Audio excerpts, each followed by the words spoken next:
Bonjour tout le monde, c'est Sophie. Alors aujourd'hui le thème c'est mangeons local, mangeons de saison.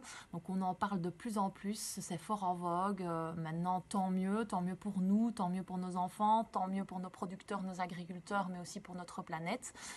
Voilà, manger local, c'est vraiment essayer de penser en fonction de ce qui est produit dans nos pays, se renseigner. C'est tout à fait possible d'y arriver. Il faut savoir que par exemple, voilà, manger un ananas en plein hiver, ça n'a peut-être pas beaucoup d'intérêt, surtout que ce n'est pas nécessaire quand on voit l'impact écologique que ça peut apporter pour le faire venir jusqu'ici.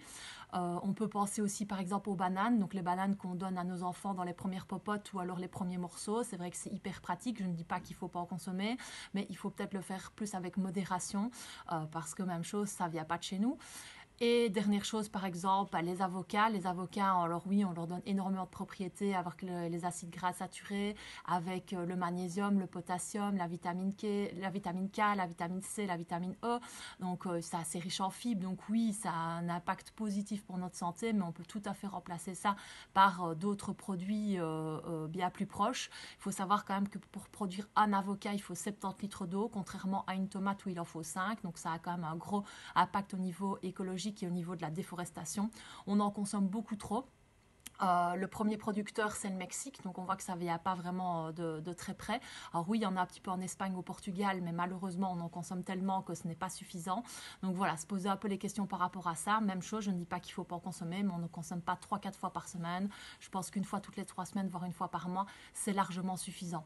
Donc voilà, il faut un petit peu réfléchir au niveau du manger local, manger de chez nous. Il suffit de se renseigner un petit peu autour de chez nous, voir ce qui existe. Il y a des fermes, il y a des agriculteurs, des producteurs qui peuvent nous donner de la viande, des œufs, nous fournir des fruits, des légumes. Il y a des producteurs de miel. C'est assez sympa, c'est ludique pour les enfants. Donc de temps en temps, le week-end, pourquoi pas faire une petite sortie et une activité pour aller à la ferme chercher nos produits. Maintenant, c'est vrai que parfois on manque de temps, mais dans ces cas-là, il y a des magasins bio qui peuvent regrouper tous des produits locaux et de saison, et donc du coup, c'est quand même plus pratique. Au niveau justement du manger en fonction des saisons, il suffit de taper sur internet calendrier de fruits et légumes de saison et vous aurez quelque chose de bien complet en fonction des différents mois. Ça vous permet du coup de choisir correctement vos produits, mais il faut surtout aussi apprendre à lire les étiquettes. Donc ça c'est obligatoire, la provenance du produit doit être mise sur l'étiquette et ça vous permet de voir de quel pays ça provient. Il faut faire attention parce que par exemple, même parfois on a l'impression qu'on achète des produits de chez nous, comme par exemple des haricots, mais en fait ça vient du Pérou, alors qu'il y a des haricots à côté qui viendront de Belgique. Donc voilà, il faut lire les étiquettes, c'est le plus important. Pour parler justement du bio, pour faire une petite parenthèse là-dessus, donc ça fait énormément de débat. Il y a du oui, il y a du non. Donc moi, j'ai pas spécialement d'avis tranché là-dessus. Je pense qu'encore une fois, ça doit juste être réfléchi. Il faut avoir un petit peu de bon sens et se dire que oui, on peut manger bio, mais que même chose. Il faut essayer du coup de consommer des produits en fonction des saisons, essayer de rester sur des produits qui viennent de chez nous et éviter tout ce qui est hyper transformé parce que du coup, ça n'a plus beaucoup d'intérêt. Je pense par exemple, voilà, un exemple comme le cube de bouillon. Le cube de bouillon bio ou le cube de bouillon traditionnel, au niveau sel, sucre, huile, ça aura exactement la même quantité. Sauf que tous les ingrédients sont issus de l'agriculture biologique. Alors voilà, est-ce que c'est utile d'aller acheter un cube de bouillon bio alors qu'au final, c'est au niveau finalement santé, il n'y a pas vraiment de grosses différences.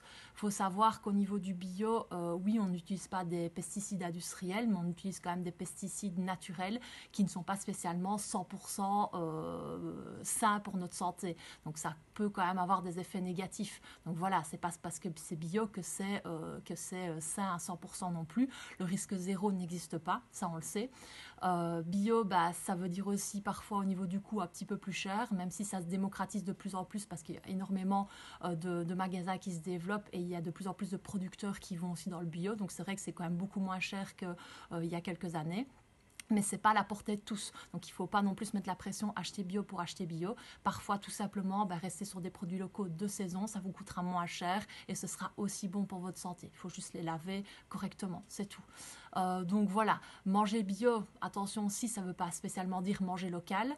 Donc il faut aussi regarder un petit peu les étiquettes parce qu'on peut avoir du bio qui provient de n'importe où, de n'importe quel pays.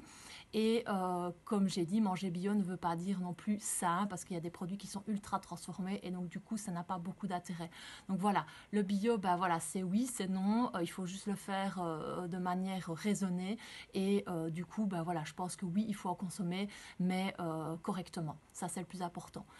Donc voilà, en bref, essayez ben voilà, de vous renseigner un petit peu de ce qui existe autour de chez vous, de réorganiser un petit peu vos courses, de préparer aussi vos repas en fonction du calendrier que vous allez mettre dans votre cuisine, en fonction des saisons.